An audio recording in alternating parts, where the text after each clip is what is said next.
दोस्तों, मैं हूँ कमर चीमा और दोस्तों बड़ी इंटरेस्टिंग डेवलपमेंट है कि पाकिस्तान ने रशिया के खिलाफ वोट तो नहीं दिया जनरल असेंबली में और तकरीबन वो 35 ममालिक में शामिल हुआ जिसमें भारत भी था जिसने अब्सटेन किया वोटिंग से और रशिया को इस चीज़ का पता चला है कि वो डिप्लोमैटिकली वो किस मुकाम पे खड़े हैं। लेकिन पाकिस्तान ने भी एक जो है ना वो गेम की है अपने वेस्टर्न जो एलाइज़ हैं उनको खुश करने के लिए। और अच्छा क्या ये जो ये सब कुछ है, क्या ये इमरान खान साहब का जो दौरा है, उसको अंडरमाइन करने के लिए है? अब ये है कि क्वेश्चन ये है कि इमरान खान साहब के दौरे से हमें रशिया से हासिल तो कुछ हुआ नहीं था। लेकिन ये है कि क्या उससे अगर इसके बाद जो हम यूएन में स्पीच करते हैं, जिसमें जो अल्फ़ाज़ इस्तेमाल होते हैं, वो बिल्कुल वो ही हैं जो they are not short of condemnation of Russia. वो रशिया की हम कंडेम कर रहे हैं।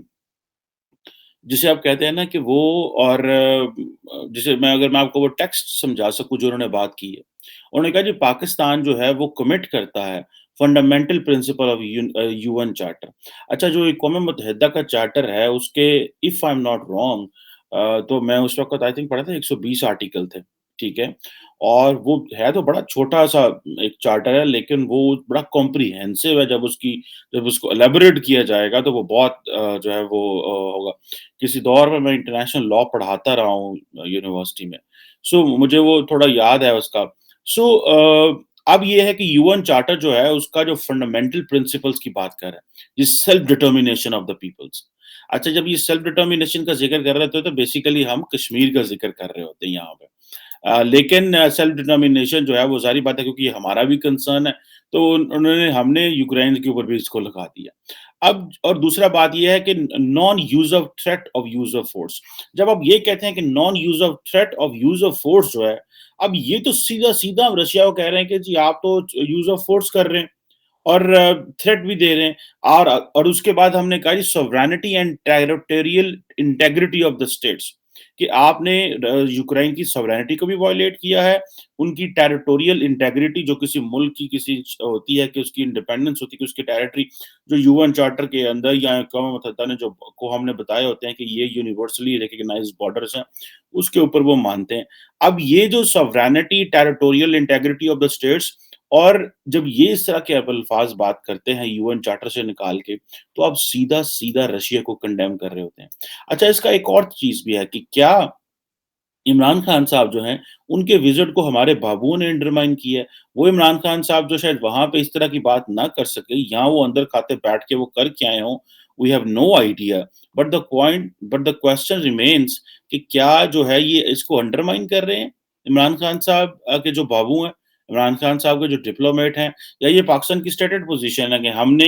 रशिया को वहाँ पे वोट भी नहीं डाला, सबसे बड़ी बात यही थी कि जी ठीक है, वोट तो नहीं डाला, लेकिन जो लीगल तरीके हैं उसमें हमने उनको रगड़ दिया और मेरा जो ख़्याल है कि ये बड़ी जैसे ये वही लाइन एंड लेंथ है जो आई थिंक जो वेस्टर्न डिप्लोमेट्स पाकिस्तान से चाहते थे। पाकिस्तान ने जो रिसेंटली हमारे इस्लामाबाद में बहुत सारे जो डिप्लोमेट्स थे एम्बेसडर्स थे वो हमारे फॉरेन ऑफिस गए और उन्होंने सब कुछ किया। सिचुएशन तो ये थी कि पाकिस्तान ने उन वेस्टर्न डिप्लोमेट्स को बुलाना था। उनको बताने के लिए कि जनाब हम वहाँ पे क्या क्यों गए और हमारा क्या मसाइल थे और क्या नहीं। इससे पहले कि वो बुलाते एम्बेसडर्स खुद ही चले गए। और दिस वाज़ अनप्रेसिडेंटेड उनको पता चल गया कि ये होगा। सो ये जो चीज़ है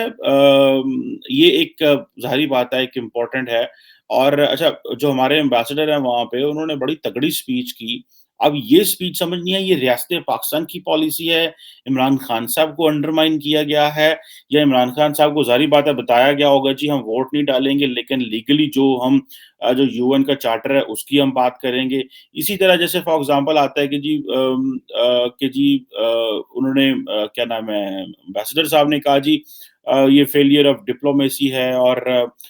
हम डी-एस्केलेशन की बात करते हैं, हम नेगोशिएशंस की बात करते हैं, डायलॉग की बात करते हैं, कॉन्टिन्यूअस डिप्लोमेसी की बात करते हैं। अब ये जो बातें थी अ, ये एक इस तरह की चीज़ है चलो आप सॉल्यूशन दे रहे हैं सारे ममालिक, जो सॉल्यूशन दे रहे हैं इसकी हमें समझ आती है। लेकिन एक डिप्लोमैटिक सॉल्यूशन जिसे मल्टीलैटरल एग्रीमेंट हो, इंटरनेशनल लॉ के पेराए में और यूएन चार्टर के अंदर तो वो ठीक है, एक बनता है सजेस्टिव सा अंदाज़ बनता है, वो मेरा ख़्याल है सारे के सारे ही जो है वो लोग कहेंगे। लेकिन ये चीज़ कह देना ये थोड़ी-सी इम्पोर्टेंट है और इसके साथ-साथ अब रशिया को उन्होंने मेंशन नहीं किया, लेकिन उन्होंने कहा है कि जो principle of equal and indivisible security for all, यानी सिक्योरिटी हमने कहा है जो वहाँ पे मुनीर अकरम साहब ने कहा, वो कहा जी कि हम इंडिविजिबल सिक्योरिटी यानी कि सबको इक्वल सिक्योरिटी मिलनी चाहिए। रशियन जो हैं वो कुछ चोखे नहीं लगते जनाब की जो मर्ज़ी करते रहें और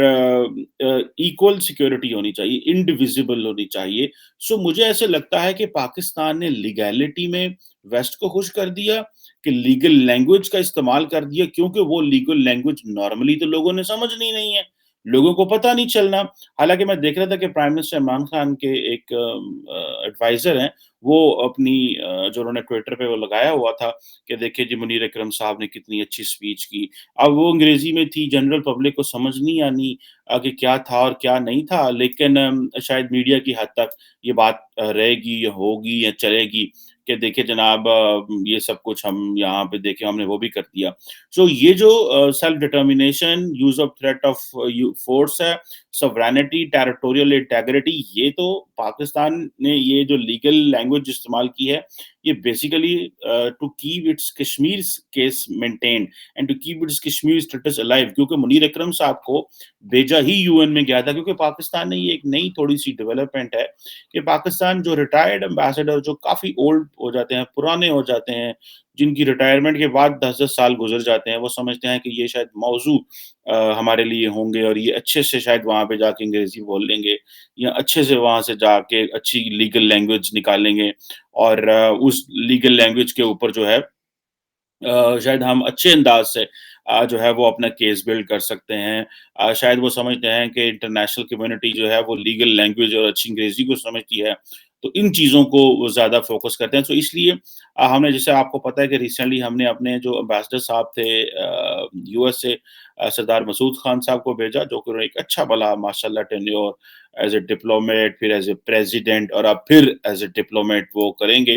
और अब मुनीर अकरम साहब भी काफ़ी देर अखबारों वगैरह में लिखते रहे रिटायरमेंट के बाद और फिर हमने इनको दोबारा इतनी अहम पोज़ीशन पे भेज दिया शायद इसी वज़ह से कि वो ज़रा इंग्लिश भी ठीक कर लेते हैं और दूसरा ये है कि शायद वो ज़्यादा बेहतर समझते हैं कि किस तरह का जवाब देना है और शायद हमारे जो फ़ॉरेन ऑफ़िस या बाबू हैं बाकी उनको इतना ना पता हो। अब हम जो है वो बाकी तो हम यूक्रेन को भी खुश कर रहे हैं क्योंकि हमारे उनके साथ डिफेंस टाइज़ भी हैं। I think recently general Bajwa साहब ने भी वहाँ पे विज़िट किया था और वहाँ पे मुलाकातें हुई और सब कुछ हुआ और हमने उनको भी ऑन बोर्ड लिया हुआ है। लेकिन ये चीज़ बड़ी क्लियर है कि पाकिस्तान ने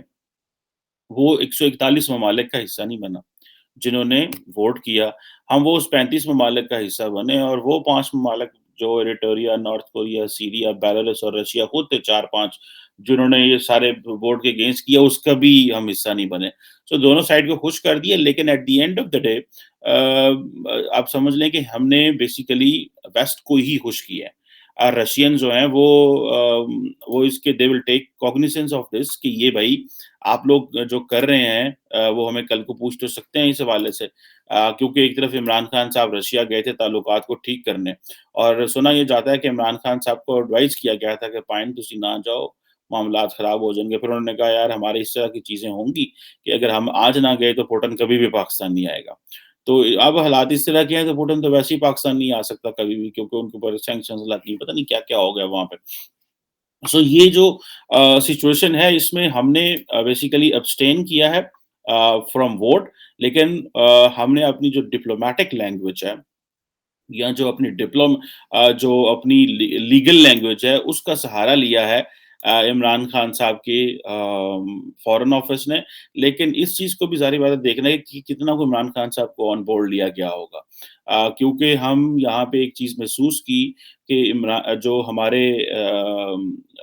फॉरेन ऑफिस के अंदर या वैसे कि वेस्टर्न कंट्रीज़ जो हैं वो नाराज़ हैं और उनको ऑन बोर्ड लेना ज़रूरी है। So that was the only way कि हम थोड़ा-सा वहाँ पे जाके अपनी बात करें और वहाँ पे जाके अपनी जो है वो अपनी फ़ेवर रशिया के अगेंस्ट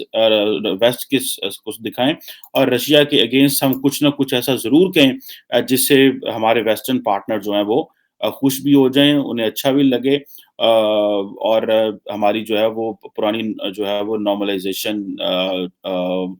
वेस्ट के साथ हो जाए क्योंकि आइंदा हमें मज़ीद उनके साथ काम भी है और हमारे सारे मामलात उन्हीं के साथ अटैच हैं। Thank you very much.